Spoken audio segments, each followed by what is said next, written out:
betapa menyenangkannya dengar seorang pengkhotbah yang pengalaman pribadinya itu surgawi. Pengalaman pribadi saya kurang surgawi. Commentary, John Calvin itu melulu gitu ya. Bukunya bukan orangnya.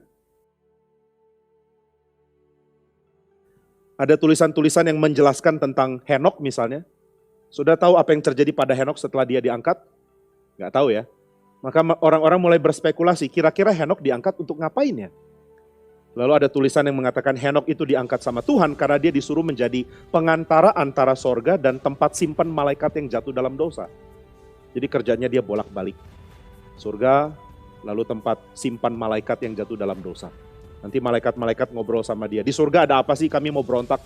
Henok balik ke surga lalu laporkan. Tentara di surga ada berapa banyak, senjatanya berapa, kemuliaannya berapa. Lalu lapor lagi ke malaikat yang lagi dikurung. Lalu mengatakan, oh di surga terlalu mengerikan. Akhirnya malaikat-malaikat yang dikurung itu nggak jadi berontak. Karena diyakinkan Henok kalau kamu berontak kamu pasti kalah. Nah, ini cerita-cerita yang Petrus bilang isapan jempol. Ngapain kamu tahu cerita-cerita itu? Nah saudara, tetapi fantasi seperti ini sangat menyenangkan loh.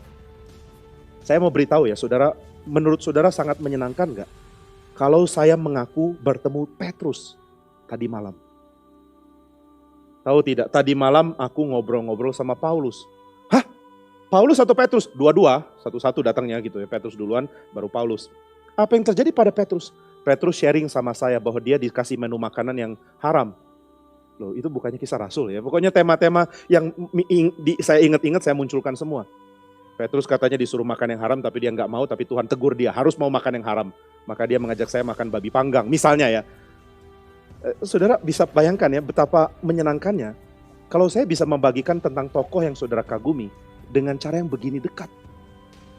Ya kita nggak ngerti lah ya keadaan zaman itu, tapi kita sangat mengerti dengan dunia selebriti kita. Bukan kita lah, saudara gitu ya. Saya nggak terlalu tahu selebriti sekarang. Tapi saudara akan mengagumi kalau ada orang dekat dengan seseorang yang saudara kagumi. Umpama saudara sangat mengagumi Presiden Jokowi dan saya cerita, saya dan Pak Jokowi dekat sekali. Dulu waktu beliau jualan mebel, saya adalah testernya, gitu misalnya. Jadi kursinya kuat atau enggak saya yang duduki misalnya.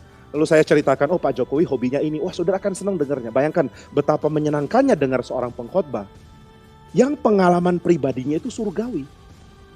Pengalaman pribadi saya kurang surgawi. Commentary, John Calvin itu melulu gitu ya. Bukunya bukan orangnya. Maka mungkin ada nanti, saya nggak tahu ini bukan nubuat, saya harap nggak terjadi. Jangan-jangan nanti teologi reform sudah bercampur dengan ajaran abal-abal. Lalu mulai ada pastor-pastor yang mengaku pernah ketemu John Calvin.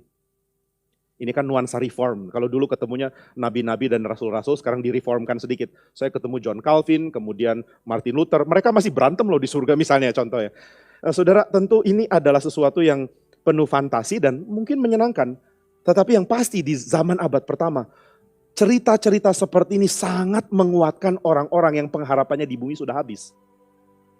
Romawi terlalu kuat, Israel tidak bisa pulih, kami diusir, kami menjadi pelarian di Asia Minor, di negara orang. Bukan dibuang ke Babel lagi, sekarang kami dibuang terus. Tuhan seperti lupa kami. Lalu mereka mulai mendevelop teologi seperti ini. Apakah bahaya? Ternyata bukan cuma bahaya bagi orang Yahudi. Sekarang orang-orang ini jadi Kristen. Nah ini problem ya. Orang-orang seperti ini jadi Kristen, lalu mereka mulai memasukkan ajaran mereka. Dan akhirnya kristologi yang ngawur pun dihasilkan. Ini yang kita kemudian kenal dengan ajaran doketisme misalnya. Apakah Yesus jadi manusia? Nggak mungkin lah. Kamu tahu nggak, jadi manusia itu benar-benar rendah. Yang mulia itu adalah kehidupan di sana. Allah tidak mungkin mau jadi manusia. Jadi waktu Yesus menyatakan diri itu bukan menjadi manusia, dia cuma seperti manusia. Herman Bavinck pernah mengatakan kalimat di dalam Reform Dogmatics-nya. Dia mengatakan setiap bidat adalah versi ekstrim dari kecenderungan kita sekarang. Itu kalimat bikin saya mau garis berkali-kali loh. Waktu saya baca saya garis, kemudian setelah lama saya baca ulang, saya garis lagi. Pembacaan ketiga saya garis lagi, baru saya sadar robek gitu, saya garis sampai 3 kali. Karena saya begitu kaget dengan kalimat itu. Semua ajaran bidat adalah versi ekstrim dari kecenderungan kita sekarang. Kita itu berarti termasuk teolog, termasuk Herman Bavinck, termasuk saya loh. Kita ada kecenderungan untuk melenceng dan versi ekstrimnya adalah bidat. Misalnya kita punya kecenderungan untuk mengabaikan kemanusiaan Yesus, versi ekstrimnya adalah doketisme. Kita memandang rendah kealahan Yesus dan versi ekstrimnya adalah saksi Yehova misalnya. Tapi saudara, ada sesuatu dalam diri kita yang tendensinya bisa ke arah sana. Maka Bavinck mengatakan teologi yang penting itu bukan cuma perlu untuk dipahami, tapi perlu untuk diulang-ulang terus. Waduh Pak, saya sekali baca Berkhof aja setengah mati, ini harus diulang lagi. Sayangnya iya gitu ya. Jadi sebelum saudara khatam membaca Berkhof, saudara harus ingat dia perlu dibaca beberapa kali. Oke lah, mungkin saya berikan penghiburan sedikit. Oke, enggak, mungkin bukan Berkhof, tapi ya paling enggak pengakuan iman. Lebih pendek lah ya. Saudara seringkali baca berulang-ulang dan menyadari, saya punya tendensi bahaya.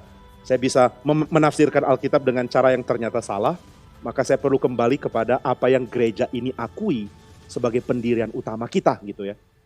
Nah maka Bavinck mengingatkan bahwa meskipun kita bukan doketis, kita tidak percaya bahwa Yesus cuma penampakan kayak manusia. Tapi mungkin kita mempercayai itu tanpa kita sadari. Misalnya waktu kita mengatakan, waktu Yesus tanya siapa yang memegang jubahku, itu pertanyaan pasti nggak keluar dari mulut Yesus secara serius. Dia nggak mungkin benar-benar tanya.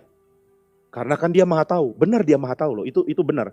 Tapi dia juga manusia dan dia terbatas pengetahuannya. Maha tahu dan terbatas, kok bisa? Bisa, karena kita percaya dalam pengakuan iman kita, bahwa dia adalah itu bidat yang keluar. Dia adalah satu pribadi tapi dua natur. Satu pribadi tapi dua natur. Nah maka kita tahu dia punya natur manusia dan manusia pikirannya terbatas ya pengetahuannya. Dia perlu belajar dan dia juga adalah Allah. Allah maha tahu. Nah gimana ini bersatu? Benar-benar kita nggak tahu. Tapi intinya adalah kalau kita lupa bahwa dia manusia sejati dan dia Allah sejati, kita memblurkan itu gitu ya.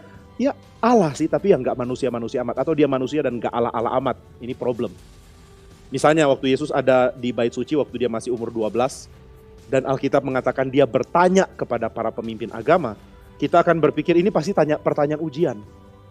Yesus sedang menguji para pemimpin agama. Hei pemimpin agama, you pemimpin agama ya? Ya, nak, gitu ya.